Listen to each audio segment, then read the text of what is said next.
ಅವಾಗ ಏನು ಮಾಡ್ತೀರಿ ಗೊತ್ತೇನ? ದಾರು ಕೋಳಿ ಕುರಿ ರೊಕ್ಕ ಕೊಟ್ಕೊಳ್ಳಿ ಇಲ್ರಿ, ನೀನು ಸಂಜೆ ತನ ಚಲೋ ಐತ್ರಿ, ರಾತ್ರಿ ಕೆಲವೊಂದು ಮಂದಿ ಅಂದ್ರೆ ಕಿಟಕಿಗೆ ಓಪನ್ ಮಾಡ್ಕೊಂಡು ಮಕ್ಕೊಂಡಿರ್ತಾರೆ. ಅದ್ರಂಗೆ ಏನಾರ ಹಿಂಗೆ ಹೋಗಿರ್ತಾವೆ. ಹಿಂಗೆ ಮಾಡಿ ದೇಶ ಹಾಳಾಗ್ಲಾಕತ್ತೈತಿ. ಹಿಂದೂಗಳ ಪರಿಸ್ಥಿತಿ ನಿಮಗೆ ಡಿಜೆಟ್ ಪರ್ಮಿಷನ್ ಯಾಕೆ ಕೊಡಲ್ಲ? ಅದೇ ಉತ್ತರ ಪ್ರದೇಶನಾಗ ಮಾಡಲಿಲ್ಲ. ಉತ್ತರ ಪ್ರದೇಶನಾಗ ಹೆಂಗೈತಿ? ಎಷ್ಟು ಘಟನೆಗಳಾಗಲಾಗತ್ತೋ ಈ ದೇಶನಾಗ ಹಿಂದೂಗಳ ಮೇಲೆ.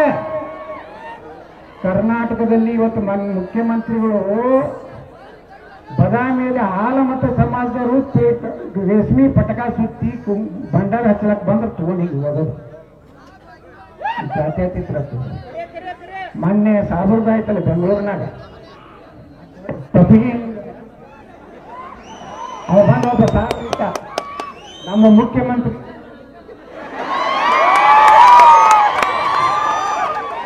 ಮತ್ತೇನು ಹೇಳ್ತಾರೆ ಗೊತ್ತೇನ?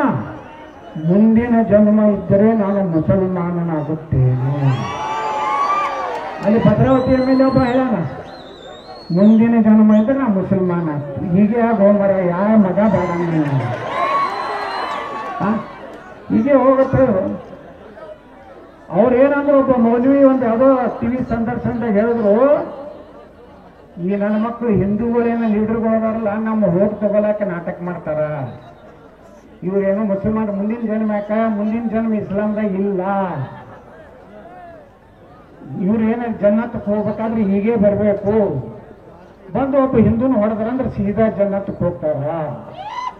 ಜನ್ನತ್ತದಾಗ 72 ಸುಂದರ ಮಹಿಳೆಯರು ಸ್ವಾಗತ ಮಾಡ್ತಾರ, ಕೈಕಾಲು ಒತ್ತಾರ.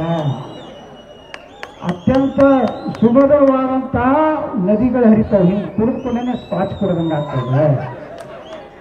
ನಾಯನ ಬೇಡ ಅನ್ನೋದು ಸಿದ್ದರಾಮಯ್ಯರು ಹೋಗ್ತಿದ್ರು, ಹೋಗ್ಲಿ. ಯಾವ ಹಾಲು ಮತ್ತಕ್ಕೆ ಏನಾರು ಉದ್ಧಾರ ಮಾಡ್ಯಾರ ಅಂತ ಎಷ್ಟು ಸ್ಕೀಮ್ ತೆಗೆದ್ರು.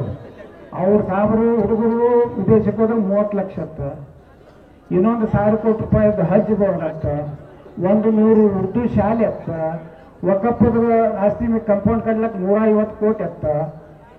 ಮುಸ್ಲಿಂ ಹೆಣ್ಮಕ್ಳಿಗೆ ಕರಾಟೆ ಕಲಿಸ್ತಾರ ನಮ್ಮ ಸಿದ್ದರಾಮಯ್ಯ. ಅವ್ರಿಗೆ ಯಾಕೆ ಕಲಿಸ್ಲಾಕತ್ತಿರಪ್ಪ ಸಿದ್ದರಾಮಯ್ಯ ಅಂತ ಕೇಳಿದ. ಮುಸ್ಲಿಂ ಹೆಣ್ಮಕ್ಳಿಗೆ ನೀವು ಯಾಕೆ ಕಲಿಸ್ತೀವಿ ಅಂದ್ರೆ ಹಿಂದೂಗಳನ್ನ ಹೊಡೀಲಿ, ಆದಷ್ಟು ಬೇಗ ಕರ್ನಾಟಕದಲ್ಲಿ ಮುಸ್ಲಿಂ ರಾಜ್ಯ ಆಗಲಿ ಅಂತ ಹೇಳಿ ಇಂಥ ಮೈಂಡ್ ಇದ್ದಂಥವ್ರು 78ಕ್ಕೆ ಬರ್ಬೇಕಾ? ಇದನ್ನ ನೀವೆಲ್ಲ ತಿಳ್ಕೊಡಿ. ಗಣೇಶ್ ಚತುರ್ಥಿಗೆ ನಾ ಚಾಲೂ ಮಾಡೀನಿ ಕರ್ನಾಟಕದ ಪ್ರವಾಸ.